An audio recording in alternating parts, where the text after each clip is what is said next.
we decided to get out of the old apartment. Hey y'all. Do some geocaching. What seems to be the first 2 consistently nice days here in the sunny suburbs of Chicago is a great opportunity to do some caching at beautiful Singing Hills. All right, 1 for 1 so far. Yay! We forgot our pen, but it's okay. It's okay, we can digitally log this one. I wonder when the last one was. The 2nd of April. Cool, 1 for 1.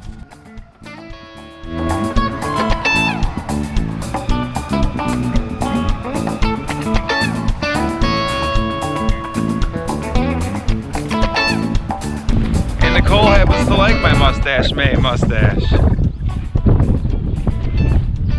Great.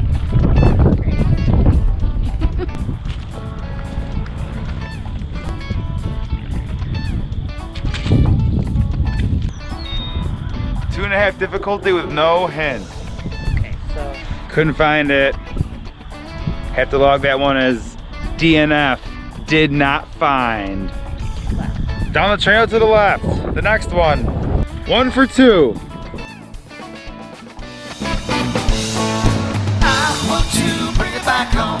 I want to, okay. I want to bring it back home all along that way. I want to bring it back home. I want to, okay. I want to bring it back home all along that way. It is fun and interesting, the places you end up, the little nooks and crannies you end up going to trying to find these caches. Geocaching is certainly not the thing to do if you just want to stay inside your home all day. If you don't like getting out in nature and possibly scraping up your legs on thorns and branches, maybe stepping in a puddle of mud, then geocaching is not the thing for you. You're gonna have a bad time. Just a few safety things to keep in mind. First of all, look straight ahead when you ski. If you look down, you're gonna fall. You're gonna have a bad time. Also, be aware of skiers around you. If you run into another skier, your skis are gonna cross. Gonna have a bad time. I can see my younger self making a fort out of this area right here. Solid, cool little hangout tree. You can see animal paths. I see like a little raccoon or deer path right here, coyote path. The geese, they're back. I saw 2 adult geese yesterday with their little baby geese. It was pretty awesome. Spring has sprung. All right, so this one claimed it was a micro, but if you ask me, this is a small. It's not a micro. We have a dry log. Thank you to the folks who replaced the log. We looked up the cache's activity, and sometimes you'll notice that people say that the log was really wet, so they replaced it. So you can write in it. What a nice organized log. Very- Lost Soul. We've done his before. Wow. Cool. Lost Soul. Sometimes you'll have some geocachers that are pretty known in the geocache culture. If you do this enough, I'm sure you'll start seeing the same names in a lot of places. So you probably start to build some sort of local reputation, I would imagine. But yeah, as you can see here, I would classify this one as a small. Kind of put it in my hand so you can get the scale of it. This one, they declared this one a micro, but you know, it is what it is. It's not always gonna be perfectly perfect every time. And I guess a lot of this is subjective too, so in someone's mind this could be a micro, but in my mind this is a small. 2 for 3! 2 for 3! Put it back.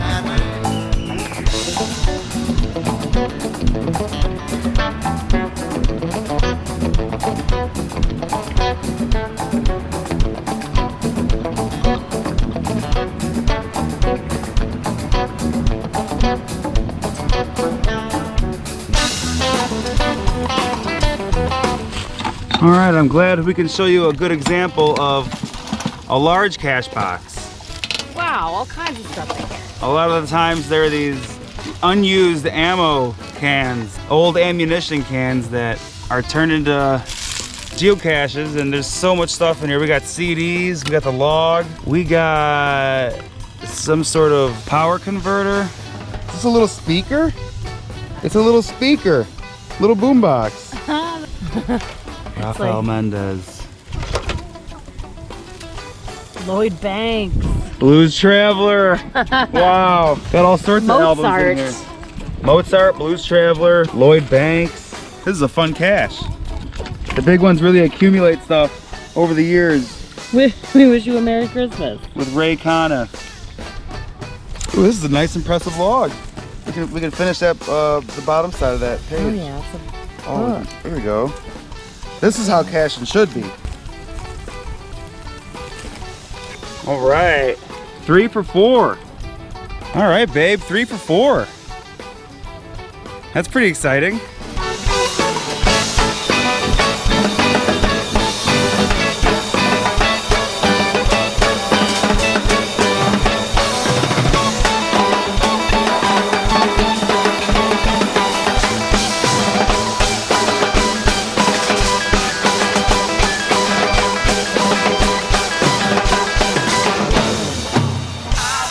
Well, look at this rock. I found a rock. And your sweet new hiking sandals. Oh yeah. You got up this bastard, not a problem. Look at that. Look at that, nice. Tropical king. Some nice new Keens. I'm gonna come on this rock. Get up here. Nah, I'm on the rock.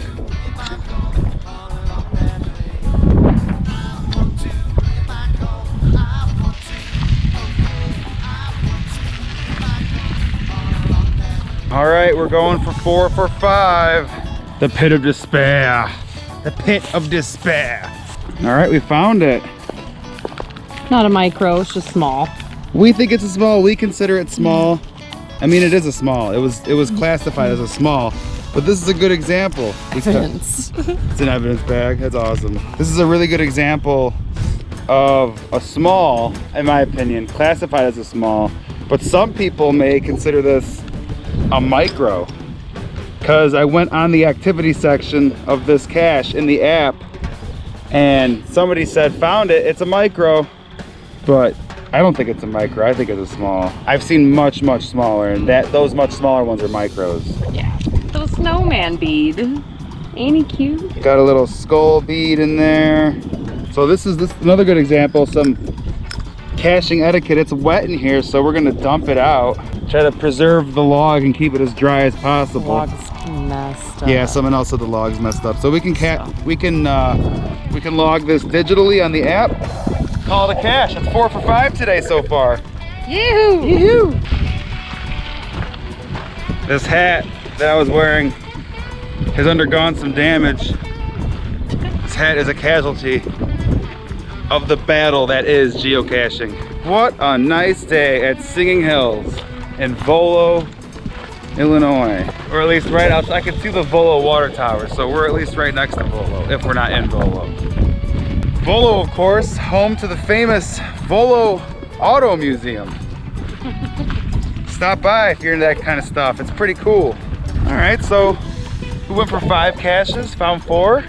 We did a good job today. That's pretty good. I'd say. It's more successful than we typically do. And we're gonna sign out for now. Bye. Bye.